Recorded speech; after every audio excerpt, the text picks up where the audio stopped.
Hello friends, কি অবস্থা সবার? চলো আজকে আমরা এই ভাইরাল ডিআইওয়াই মূল নামটা বানাই। এটার জন্য আমাদের প্রথমে লাগবে একটা বেলুন। সো আমরা বেলুনটা নিলাম এবং বেলুনটা ফুলে নিলাম। তারপর একটা বাটির মধ্যে, না এটা তো ঢাকনা, আচ্ছা একটা ঢাকনার মধ্যে তোমরা এই যে কস্টেপ দিয়ে ভালোভাবে এটাকে আটকিয়ে নেবে। তারপর এটাকে আটকানোর পরে আমি একটা নিয়ে নিলাম, মানে হলো গিয়ে একটা এটা তো একটা বাটি, একটা বাটি নিয়ে এলাম। বাটির মধ্যে পানি আর আটা ভালোভাবে মিক্স করতে হবে, কারণ আঠা দিয়েই বেলুনটার উপর টিস্যু লাগাতে হবে। আর আজকে আমরা যে মূল ল্যাম্পটা বানাবো এটার জন্য আমরা টিস্যু পেপার আর আঠা দিয়েই বানিয়ে ফেলবো। সো টিস্যুটা নিলাম এবং অনেকগুলো টিস্যু নেওয়ার পরে ওগুলোকে এভাবে ছিঁড়ে নিলাম। আমার মনে হয় টিস্যুটা এভাবে ছিঁড়ে নিলেই ভালোভাবে বসবে। আর তোমাদের যদি মনে হয় যে ফুলও বসাতে চাও, ফুল মানে হলো গিয়ে পুরো একটা টিস্যু বসাতে চাও, তাহলে বসাতে পারো, কিন্তু আমার মনে হয় ওই টিস্যুটা ছিঁড়ে নিলেই ভালোভাবে বসবে, কারণ আমাদেরকে টিস্যু অনেকগুলো লেয়ার দিতে হবে। এটা আমি লেয়ার দেওয়া শুরু করে দিলাম, ফার্স্ট লেয়ারটা এভাবে আঠা দিয়ে দিয়ে তোমরা দিবা। আঠা আবার কম হয়ে গেলে কিন্তু ভালোভাবে হবে না, উল্টা আরও চুপসে যাবে, মানে ঠিকঠাক মতো গোলটা হবে না, মূল ল্যাম্পের জায়গায় অন্য কিছু হয়ে যাবে। তো চাঁদ মামাকে বাসায় আনার জন্য আমি কত কিছু করছি, তোমরা এরকম করো। আর আমার চ্যানেলটাকে যদি এখনও সাবস্ক্রাইব করে না থাকো তাহলে অবশ্যই সাবস্ক্রাইব করে দিও, আর এই ভিডিওটাকে লাইক করে দিও, আমি কোড দিয়ে দিতে। আর দেখো বন্ধুরা, এভাবে 5 থেকে 6টা লেয়ার কোড দিয়ে ফেলেছি। আর দেখো দিতে দিতে আমার টেবিলের কি অবস্থা হয়ে গেছে, পুরো টেবিলটা আমাদের আঠা ভরে গেছিলো। আর এখন নিচে স্ট্যান্ডটা বানানোর জন্য আমি কয়েকটা কাগজ নিয়ে নিলাম, মানে কাগজ না, শক্ত কার্ডবোর্ড, নাহলে তো আর হবে না। এটাকে 2টা কার্ডবোর্ডকে একসাথে মানে আঠা দিয়ে লাগায় তারপরে এটাকে একটু ঠিক করতেছি, না হলে এটার মধ্যে এটা ভালোভাবে বসবে না। এই তো সবগুলা কার্ডবোর্ড ঠিক করে নিয়েছি। এখন এটাকে আমি কোথা থেকে জানি একটা আঠা চলে আসলো। এখন আমাকে কী করতে হবে, আঠা দিয়ে এগুলোকে কভার করতে হবে হোয়াইট পেজ দিয়ে।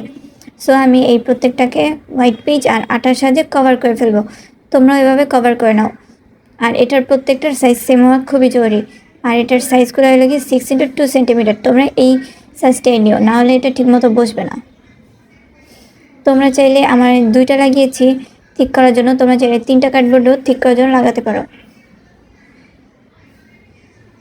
এই তো এভাবে তোমরা ঠিক করে নিবে, খুব ভালোভাবে ঠিক করলে অনেক সুন্দর লাগবে। আর ঠিক করার পরে যেটা করব সেটাকে কালার করতে হবে। সো এই তো আমি ঠিক করে নিলাম ম্যাজিকের সাহায্যে বাকি 2টা।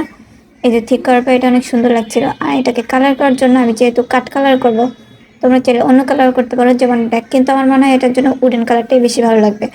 সো এই দেখো আমি উডেন কালারটা বানাচ্ছি হোয়াইট অ্যাক্রিলিক কালার, খয়েরি আর ইয়েলোর সাহায্যে। আর দেখো গাইজ, এটা বানানোর পরে একেবারেই চকলেটের মতো লাগছে।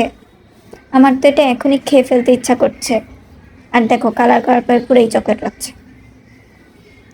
সো বন্ধুরা, এই তো আমার কালার করা হয়ে গিয়েছে। আর এটাকে এখন আমি স্ট্যান্ডটা বানানোর জন্য এটাকে এল শেপ করে নিয়ে নিব। 2টা আগে থেকেই করা হয়ে গেছিলো। আর এই যে এই একটা বাকি ছিল, একটা আমি অন ক্যামেরায় করে নিচ্ছি। এই তো বন্ধুরা করে নিয়েছি, আঠা দিয়ে লাগিয়ে নিয়েছি। সো এটা এখন আমি শুকাতে দিব।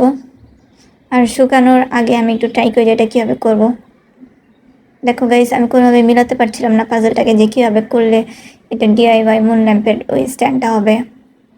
তো আমি অনেকক্ষণ চেষ্টা করলাম। জাস্ট গাইস তোমরা দেখো আমি কি করছি, একবার এ পাশে দিই আরেকবার ওই পাশে দিই, কিন্তু কোনোভাবে এটা মিলতেছে না। আমি এখন কি করব, তাও অনেক কষ্টে একটু মিলাইছি, তাও এবার বারবার পড়ে যেতেছে। এটা আসলে ন্যানো টেপ দিয়ে লাগাইলে অনেক দ্রুত হইতো, কিন্তু আমার কাছে তখন ন্যানো টেপটা অ্যাভেলেবেল ছিল না, আমার হাতের কাছে একটু দূরে ছিল, আমি নিতে পারতাম, কিন্তু আমি যেহেতু 2000 অনেক অলস years তাই আমি later. নেই নাই। আর এই যে 2000 years later এটা হয়ে গেছে। আর 24 আওয়ার্স শুকাতে দেওয়ার পরে আমি 24 আওয়ার্স না, আসলে আমি সারা রাতটাকে শুকাইতে গেছিলাম। তারপরে এই দেখো এটা এরকম শক্ত হয়ে গেছে আর এটা খুবই সুন্দর একটা গোল হয়েছে। এখন এটাকে আমি শেপ দিয়ে কেটে নিচ্ছি। এবার আমরা বেলুনটাকে ফুটাবো। হ্যাঁ, বেলুনটা কোনোভাবেই ফুটতেছে না। জাস্ট দেখো আমি এটাকে কতবার ফুটা করছি, তাও এটা ফুটতেছে না। এবার কি করবো, কেচিতে একটু কাটার চেষ্টা করি। এই তো দেখো কি হয়েছে, আয় হায়, ও নো, এটা তো নষ্ট হয়ে গেছে। এখন এটাকে যেভাবে হোক ঠিক করতে হবে। সো আমি এটার উপর টানা হেঁচড়া করা শুরু করলাম, আর সাথে আমার ছোটো বোনকেও নিয়ে এলাম। 2জন মিলে টানাটানি করার পরে এটা ভিতর থেকে বেলুনটা বের করে নিলাম ঠিকঠাক মতো। আর তারপরে এটা ভিতরে হাত ঢুকে এটাকে ফুলাই নেব।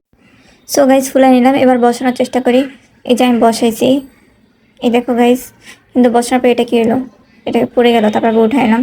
তো গাইস চলো এখন আমরা একটা ফাইনাল লুক দেখি। এই যে ফাইনাল লুক, খুবই সুন্দর লাগছে। এবার এটা আমাদের লাইট দিয়ে দেখি। এই যে লাইট জানার পর পুরো স্যাটিসফাইং হয়েছে। আর তোমরা কমেন্ট করে বলো এটাকে তোমাদের কেমন লাগছে। আর এই চ্যানেলটাকে সাবস্ক্রাইব করে দিও আর ভিডিওটাকে অবশ্যই লাইক করে। আর যেহেতু 1000 সাবস্ক্রাইবার হতে আর কিছু সাবস্ক্রাইবার বাকি, তো প্লিজ প্লিজ প্লিজ সাবস্ক্রাইব করে দিও। আর থ্যাংকস ফর ওয়াচিং, বাই।